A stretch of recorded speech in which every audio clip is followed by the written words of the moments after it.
Pentecost Sunday is a Christian holiday celebrated each year on the 49th day after Easter Sunday. It marks the outpouring of the Holy Spirit on everyone, irrespective of gender, age, or status. It was one of the most life-changing events in church history. But what is its significance for us? A violent wind, tongues of fire, and people in a seemingly drunken state.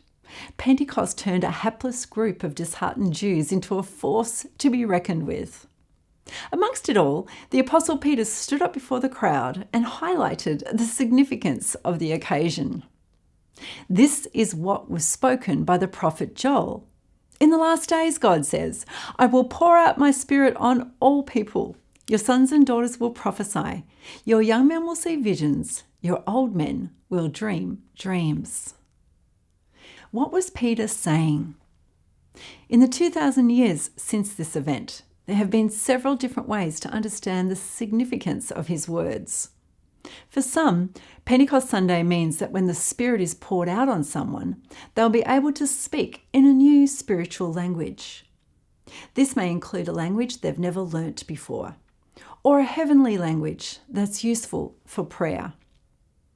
Another interpretation, this is found particularly in the Western Church, emphasises the idea that the Spirit's outpouring makes us visionaries. So with God we can dream big and have great vision for our lives. A further angle is that the Spirit's outpouring is equated with boldness for witness, along with the power to perform miracles and healings. This is based on Jesus' words before he left. A further interpretation is that the dissemination of the Spirit gives everyone the ability to prophesy. That is, to hear God's voice on behalf of someone else. Peter later writes about this special gift in his letter to the Corinthian church. A final angle is that the Spirit's outpouring means that every person has the ability to hear the voice of God for themselves. So when Peter says sons and daughters and young and old men, it means people from every demographic. This is in contrast to the time before Jesus, when only specially appointed people, known as the prophets, could hear from God and pass on his message. God was speaking, but you had to go through somebody else.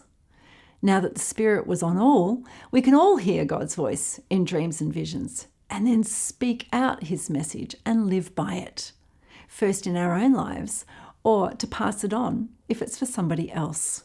The tongues of fire, wind, and prophetic voice at Pentecost also reminds us of another instance of fire, wind, and prophetic voice at Mount Sinai, when Moses received God's message on behalf of the people. There's no coincidence here. Pentecost celebrates the fact that we no longer need to go to another person like Moses to hear God's voice, but we can go directly to God ourselves. This gift of direct access to the voice of the Holy Spirit means that we can hear and respond to the continuing voice of Jesus.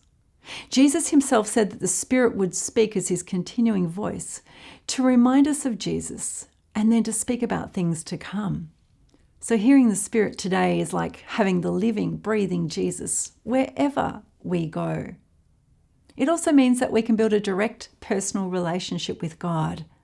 And it's from this place of relationship that we're transformed as Jesus' disciples and can receive the power to witness, speak prophetically to others, pray in the Holy Spirit, heal the sick, and fulfill our God-given purpose.